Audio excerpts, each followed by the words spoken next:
Welcome to FAB Entrepreneurs, episode 2. Today we're talking about running your FAB business during what I think is the biggest sale period of the year. So that kind of starts around Black Friday, goes into all the sales around Christmas, and there's even a ton of January sales, which aren't really a big thing here. But the first time I really noticed January sales was when I was in Italy, and everything was just marked down so much. It really felt like I was in this totally different world where everything that I ever wanted to buy was just drastically marked down. Yeah, I think it's because they buy in all of this stuff, all the retailers for Christmas, and then we don't buy it as much as they think we will. I don't really shop January sales, I have to say. I'm not that into the whole idea, but then I'm probably just too disorganized to get anywhere for a specific month. I'm always the person buying Easter eggs for my kids the day before Easter, or really surprised that they've run out of Halloween costumes or something like that. So I'm not, ever going to be organized enough to go buy stuff in January for next Christmas. It's just not going to happen. Yeah, it's interesting. I've never really participated in the rush for Black Friday. I'm definitely not a morning person. No. And so the idea of setting an alarm for 2 a.m. to go shopping or wait in line to go shopping is not a big draw for me.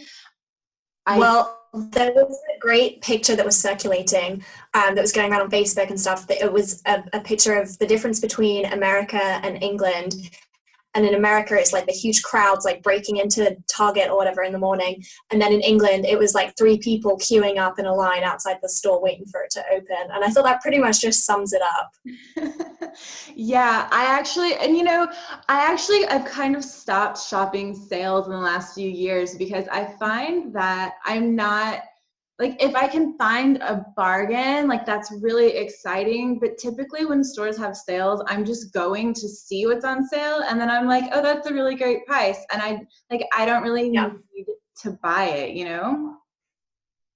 Yeah.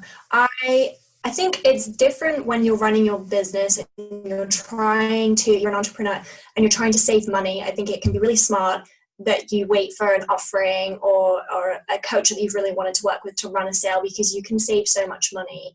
But as a consumer, and particularly when it comes to clothing as well, I'm not that interested in buying kind of the leftover stuff that no one else wanted. I'd rather just save in other areas than buy cheaper clothing, personally. Yeah. So that's a really great point. You're definitely saving money. I prefer to call it minimalism. Do I really need this in my life right now? Is it going to add anything to my life, or is it just going to take up space? And actually, I think that's a really great question when you're running a FAB business, because I kind of think, there comes a time when you need to question, do I need this right now for my business, and can it make me money? Or am I just buying this and hoping that it will, Or you just really want it, and it's not a question of will it actually make you money. You just really want to do it.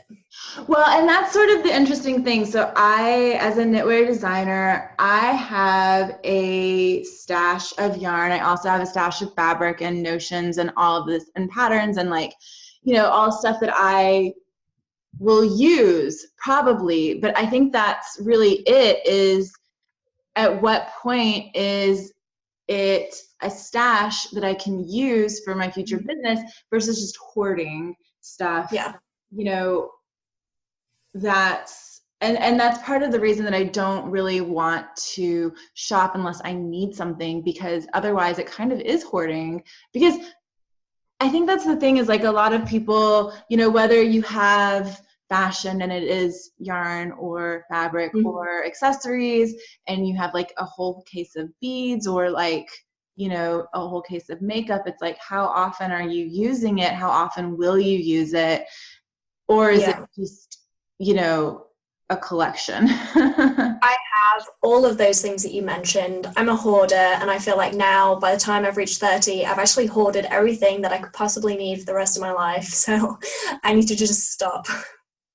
Well, so my mom is actually a bit of a hoarder. And so I think that's why I don't like to hoard things. And that's why I like to get rid of things. Because if I don't need them, I don't need to hang on to them for so long. Yeah, I think moving also makes you get rid of a lot of stuff. I'm in the process of moving right now, and I just have to throw things out because I just don't have the space to keep them anymore. Yeah. Yeah, I move a lot too. And also when I was in New York, there's not a ton of space there either. But that's actually, but yeah, that's part of the reason that I don't really shop sales is because to me, it's just pressure to buy. Yes. When I don't need to. So not only do I feel like there's a lot of pressure to buy things I don't need, when a store does have a lot of sales, I never really buy things full price because I'm always like, oh, I can just wait and check back and see when there's a sale. And when you kind of have that mentality of like things are on sale and you don't need to pay full price, especially with like Amazon, that really, I think, influences how you see your business when you start like your FAB business, because you feel like you kind of have to compete and this is the model that you're going for. Yeah, so you think, oh, hang on a minute, I've seen like 5 sale ads today. I need to do a sale, otherwise people aren't going to come to me. They're going to go to those people running sales. But I feel like if you put the work in all year round into really engaging with your potential audience and making sure that your current clients are well taken care of and that you've got interesting stuff on your site or wherever it is that you're selling your items, I think that's a better way to drive more sales rather than to just focus on selling your stuff for less. I feel like it doesn't, in the long run, it doesn't really help you because those people who bought things for cheap from you, they're probably not going to be repeat customers necessarily, especially not when you're running it at full price. They're not going to come back. Yeah, I've actually heard some stories. Like I know some people really love running sales and they think that they can turn these people into like regular customers, and that's not usually my experience. I don't know about you, Rachel. I have a lot of experience in running sales and giving away freebies. Do you? Yeah, so when I was blogging, when I was running the Hollywood sale, which was my blog, Kristen, but just for you, those of you who don't, I ran a blog where I would sew clothing, and it was inspired by film and television, but it was wearable and everyday.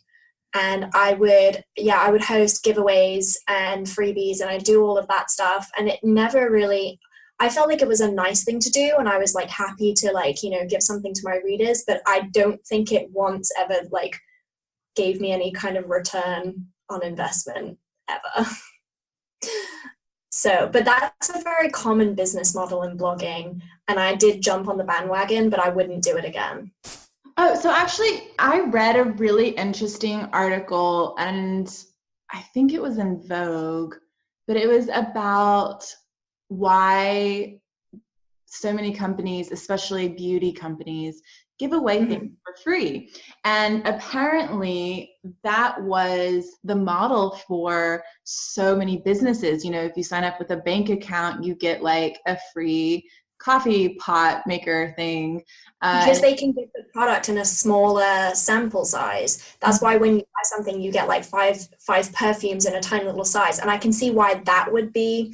If you could sell a shirt and be like, okay, well, I'm running a sale, or when you buy something from me, you get this free other shirt, but this shirt is like a fifth of the size, took a fifth of the time and the fabric to create. So there you go. But for a lot of products, you really can't do that. So I can see why it does work for the beauty sector. Yeah. It's definitely persisted in the beauty sector, and Estee Lauder is apparently the one who made it super popular.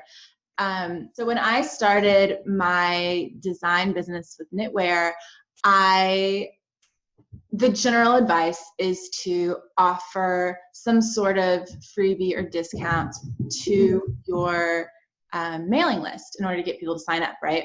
And generally, I think that's a great idea. But when you're selling patterns, all you really have to offer are your patterns, right? Yeah.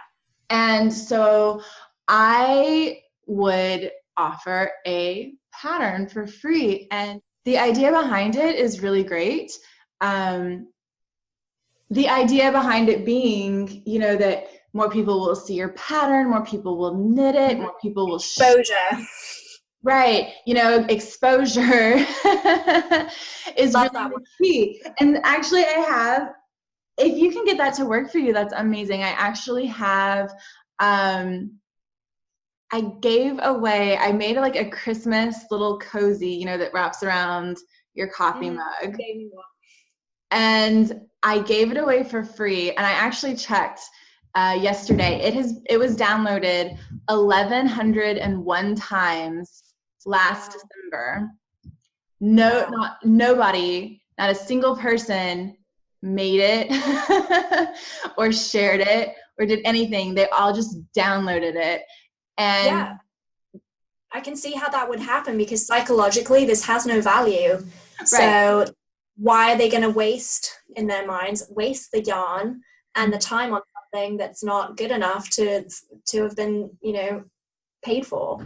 It's psychological for the most part. I completely agree. And so after that didn't work, I tried giving discounts, or I would do like flash freebies, like, open this email and here's a code for the next 24 hours and you can get it for free. And again, it really wasn't working and people were just downloading my patterns. And I found that I was really attracting people who wanted free or discounted things. They weren't really interested in paying full price.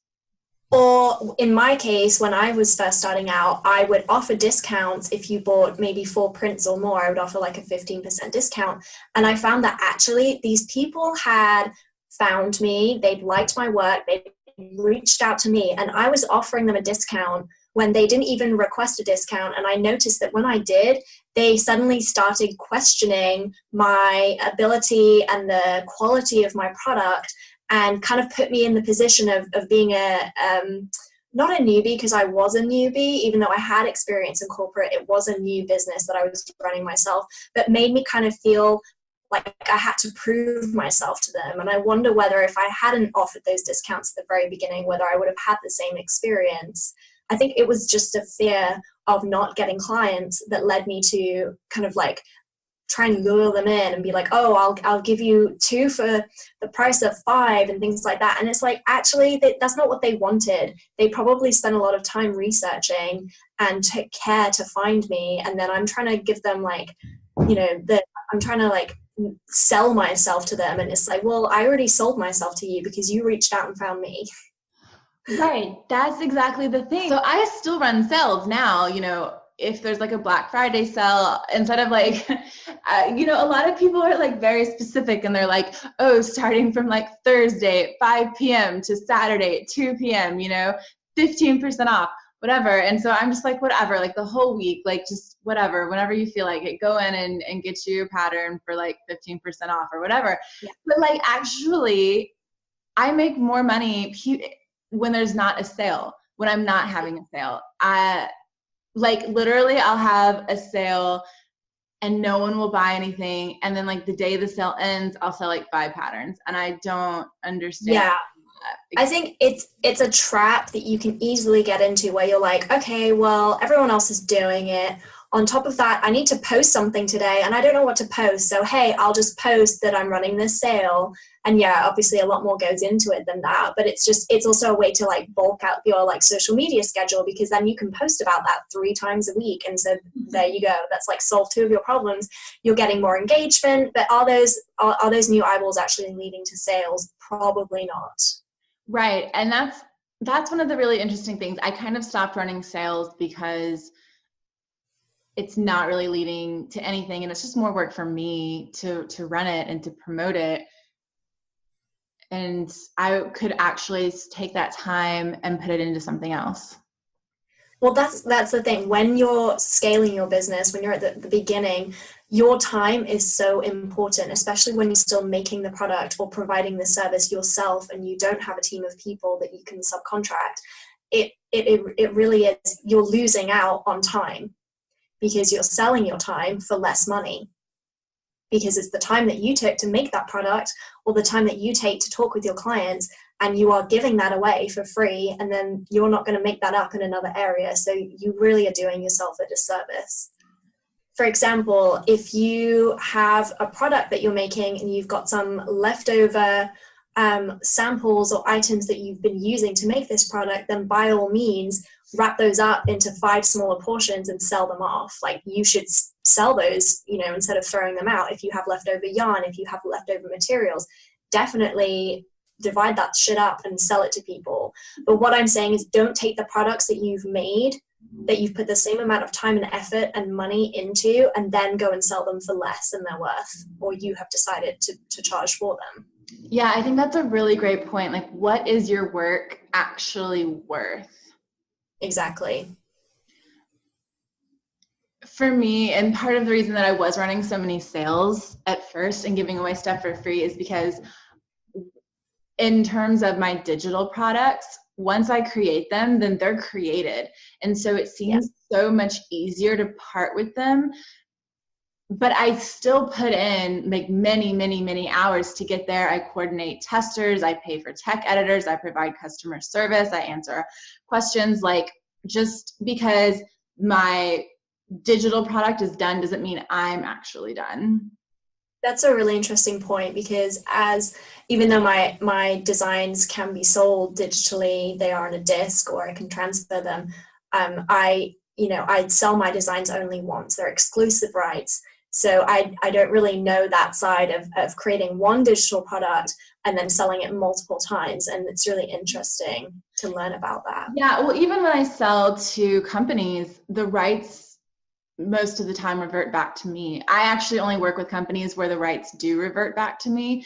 And so I, again, after a certain period of time, have to go back in and reformat everything and redo everything and possibly even start the whole process over again with testers and everything.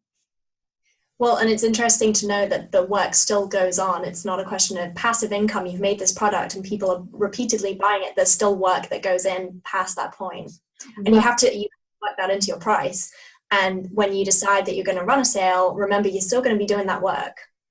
Yeah, exactly. And that's part of the reason that I really only run sales on my digital products, because things like, if I'm taking the time to like coach people, or if I'm taking the time to sell my samples, that's a lot of work that I'm then discounting. Mm-hmm. And my work is valuable. I think part of it too, okay, so actually, and we can go back to the digital product too, because let's say you are giving something away for free, let's say you are discounting it, you still have to do all of the work. I have a couple of free patterns, and those are the ones that inherently I get the most questions on, which is fine. Like, they tend to attract more people because they're free, but also they're more work. Yeah. I think something that I consider a lot is whether it's B2B or B2C. So, for example, I run a business right now where all of my clients are businesses. And for businesses, the priority for them is it's the quality, it's the level of service, it's how fast I can get things to them when they need them. Then their top priority is not, can I get this for cheap? And can I get this at a discounted rate? Because first of all, it's not their own money. Yeah, they're probably working with a budget, but it's not their own personal money that they have made that they're giving me. That's really important. And that's part of the reason that I like working with businesses, is because it's not personal to them. Actually, I do sometimes negotiate with businesses, and sometimes, there's an issue and it has to be resolved like very quickly because it is a business and they are on deadlines and there is a lot of money involved. But it's not their money. It's not personal. And it's interesting because, I sell patterns to clients, to customers, and they have really low price points. I think the lowest one is like $1.50 and the highest one is $6.50. And Wow. it's really interesting how sometimes that can be a lot of money for people. And actually that was one of the things for me was going back to how much is your work worth. I was like, I'm just creating a PDF that's like a couple of pages and it just has like words on it. And also I was discounting my own work because I was like, well, it's not that hard because I can do it so easily. And the reason I can do it so easily is because I do have the experience and I do have the skill and I have studied and I have learned, and a lot of people can't do that. And I just wasn't thinking about it.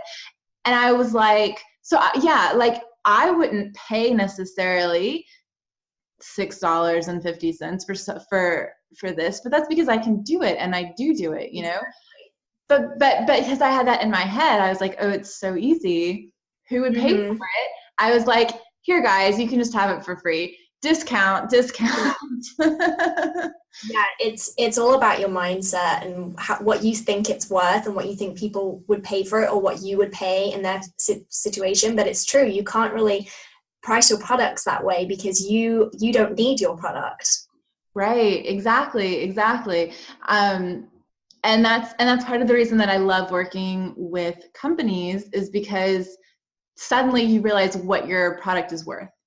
You realize how much what the industry standard is, like what other people they're working with are charging, and then you realize, well, they didn't blink an eye at that, so am I undercharging? But right. we should definitely do a whole episode on pricing your products and services because there is just so much to say. Yeah, going back to what I was saying earlier about at the beginning of your business, you're really putting in all the time and the effort and the money yourself. It's much harder to let go of your products and also to justify selling your products at a lower price point in a sale or discount situation. But as you scale and as you get bigger, that is the time that you should be thinking about running sales. When you can reduce your profit margin to a point where you've got that extra room, I think you definitely should keep your customers happy and try and get new customers that way. I think that, and in that situation, it's a great time to start thinking about sales and discounts. But at the beginning, my advice is to focus on having a great product or service and getting as much exposure as you can, but also getting your money's worth for what you are putting your time and your effort in, because you need that money to reinvest into your business. And you're not going to be able to do that if you're running sales. Right. Actually, I think again, that's such a great point. And I think, when you look at bigger companies and bigger brands, they produce things in bulk and they have cheap overseas factories and things are made to be disposable. And we aren't, like, we don't have factories. We don't, like, our stuff is usually of really great quality. And so that's why our prices are more, and we don't really need to compete with big brands. We can't compete with these big companies because we're just not on the same level in terms of labor, in terms of materials, in terms of profit margin. And I understand, like, the when you're first starting out, the urge to discount everything, because you think that's how you bring in clients, because you're like, well, I don't have any clients, like, I have to do something to get noticed. But really, the people that you're bringing in aren't really going to be your clients long term. Yeah, I think it's kind of like a self-soothing mechanism in a way, because you're a bit scared about what you're charging for your product or your service. And then you're like, okay, well, if I'm doing a sale, then I'll know, like, maybe that my price is too high and things like that. And it's probably not the reason that you're not selling things is that your price is too high, because starting out, you're probably not overpricing. It's probably that you're not getting your products out enough and to the right people. Right. Actually, instead of, if you really don't have people, which is of course a very legitimate, problem, instead of discounting, like, I would take that money that you're going to lose and I would invest it in advertising or marketing, honestly. Or just improving your product. Right. Or improving your product. Actually, I would almost go, it depends on what you're selling and how you're selling it, of course. I mean, we could spend like several episodes talking about advertising and marketing. But like, yeah, if that's your biggest complaint is that you don't have people, like you need to get people, and you're not necessarily going to get the right kinds of people by having a sale. Yeah, I was actually talking to someone who runs a beauty business, and she sells creams and scrubs and like all kinds of stuff, and it's all like super high quality, and her prices are so low for what she's offering. And I was talking to her about her prices because I was just like really curious how she came up with it, and she feels so discouraged about her prices. She feels so expensive, and she's like, well, everyone I know goes down to the drugstore and pays $3 for a giant bottle of lotion. No. And I was like, those are not your customers. No. Don't compete with the pharmacy on the street corner. Like you're not offering that, and those aren't the people, like the people that are gonna buy that, like with a coupon even, like that's not who you're trying to sell to. But on that note, like sometimes sales are good. Yeah, there are times when you should run a sale. If you have a load of product left over that you need to get rid of because you're spending money on hoarding this product, yes, have a sale to get rid of it. If you have a product that is you feel that it doesn't relate to your brand anymore and you kind of want to get rid of it on the slide, yes, get rid of it. There are some businesses that are built on the model of finding people who are trying to save money. If that is your audience, if you are a blogger and you run and you have information, your blog is built on the idea of thrifty living, then yes, you should probably run constant sales. But apart from that, I'm pretty much in the camp of do not run a sale until your business is in a position where it makes sense and you have the money and you have the extra stock to do so. Yeah, I only run sales on my physical products when I am like ready to part with them, and I like am tired of looking at them and don't want them in my space anymore. Otherwise, you're like you're gonna pay full price. Like that's just the price is the price. I still give sales out, and I do sometimes give freebies out, but I usually do it as a thank you. If I can see who buys my stuff. I get notifications every single time it happens, and a lot of times people like to tag me on Instagram or on Ravelry or on different websites. And so I know who's making my stuff. I know who's buying my stuff. And sometimes I like to say thank you, especially if they're like, yeah, please use my stuff. Like you can use my pictures. And, they're happy they're so happy and they just love it. And I'm always like, you know what? Like, I really appreciate that you love all of my stuff. Here is a discount for you. Here's a freebie for you. And so I love it as like a reward, as an appreciation kind of thing. Definitely. At the end of the day, you have to do what's right for you and your particular business. But it's been really good to talk over these points today, just to hear a couple more perspectives on that, and from two people who have run sales or not run sales, and how we justify that. So thank you everyone for tuning in. We hope you enjoyed this episode. And I think we're definitely going to be talking in the future about how to price your products and services, because that's something we've touched on a lot today. So yeah. Yeah, so hopefully you loved this episode. We would love to hear what you think about sales, and if you run sales in your business, and if you have a different experience than us, if you have found that they are very successful. I'm really Please let us know. Otherwise, we will see you next week, next Wednesday at 10 a.m. Eastern. Be sure to sign up for the email list so you're notified when the episode comes out, or you can subscribe to our podcast. However that works, Rachel can talk about on iTunes and Stitcher. You can download us on iTunes and Stitcher. Please do. Or if you're interested in the video series, there's a link up to YouTube as well, so you can subscribe there if you want. We will see you next week. Bye. Okay. Bye, Fab Entrepreneurs.